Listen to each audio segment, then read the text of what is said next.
Oui, alors j'ai une carrière d'économiste. J'ai fait une carrière à l'INSEE, statisticien économiste.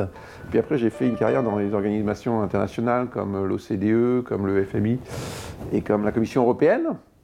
Et puis sur la fin de ma carrière, je me suis mis à écrire des romans. Donc le premier, c'est celui-là, là. Et c'est un roman que je dis policier historique. C'est-à-dire qu'il y a deux histoires, une histoire policière assez classique, et puis il y a une histoire qui se passe pendant la libération du Cotentin. Parce que tout se passe dans le Cotentin, là où j'ai une maison. Ça, c'était le premier, et donc j'ai eu le grand plaisir d'associer Elisabeth à cette œuvre, parce que c'est elle qui fait les aquarelles, et chaque chapitre est illustré par les aquarelles. Et donc après, j'ai fait une deuxième aventure de cette inspectrice, et une troisième. Et donc maintenant, c'est une trilogie. La deuxième, elle est confrontée à un groupe terroriste d'extrême gauche qui s'appelait Action Directe, et elle habite Versailles. Bien sûr, forcément. Elle habite Versailles. Bien qu'elle retourne de temps en temps à Granville. Et puis le troisième, elle est promue commissaire, elle habite toujours Versailles, et elle travaille rue du Château des Rentiers, c'est le siège de la brigade financière. Parce que là, elle est confrontée à des scandales financiers des années 90, le scandale du Crédit Lyonnais, qui continue aujourd'hui encore, hein, et le scandale des frégates de Taïwan.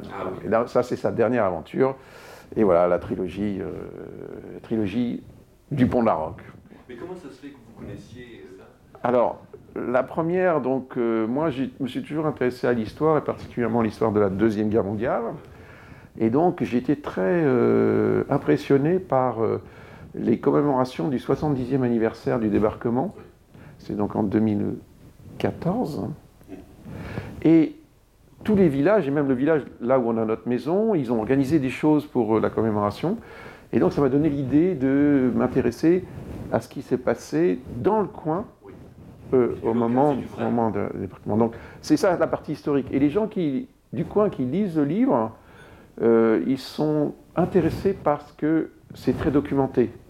Et les personnages sont fictifs, mais les choses qui se passent se sont passées ou sont très crédibles. J'ai d'ailleurs même fait une conférence avec un historien local en décembre dernier qui s'appelait, une conférence là-bas, dans le coin à côté de Coutances, qu'est-ce qui est vrai et qu'est-ce qui est faux dans le Pont de la Roque. Il y avait pas mal de gens qui sont venus. C'est intéressant parce qu'ils découvraient des choses. Qu'est-ce qui est romancé? Qu'est-ce qui est romancé, qu'est-ce qui est vrai? C'est la limite entre l'histoire et puis le roman. Bon, toutes les choses sont assez crédibles, même si ça ne s'est pas passé exactement comme ça. Alors dans le deuxième, c'est l'histoire donc de la lutte contre l'action directe, et le personnage principal, outre l'héroïne, c'est un jeune qui commence en mai 68, et ce jeune, c'est moi. C'est moi parce que après mai 68, j'ai bien changé maintenant, mais après mai 68, j'ai été gauchiste, un vrai gauchiste. Mais heureusement, j'ai rencontré Elisabeth, et ça m'a fait sortir de ce milieu, hein, parce qu'elle, c'était une Versaillaise. Oui, enfin, c'est surtout que c'était un petit peu utopiste et un peu délirant, hein, votre... Moi, j'étais pas la Versaillaise, mais là, quand même, je mettais un peu les pendules à l'heure. Je disais, le grand soir n'est pas pour demain. Vous aviez raison, en plus. Bien vu. Voilà.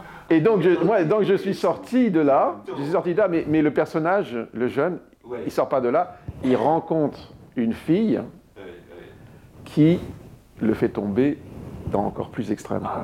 Voilà. Donc toute l'histoire commence avec les filles, hein, forcément. Hein. Et le troisième, c'est sur les scandales financiers, donc ça me rapproche un petit peu de mon métier d'économiste.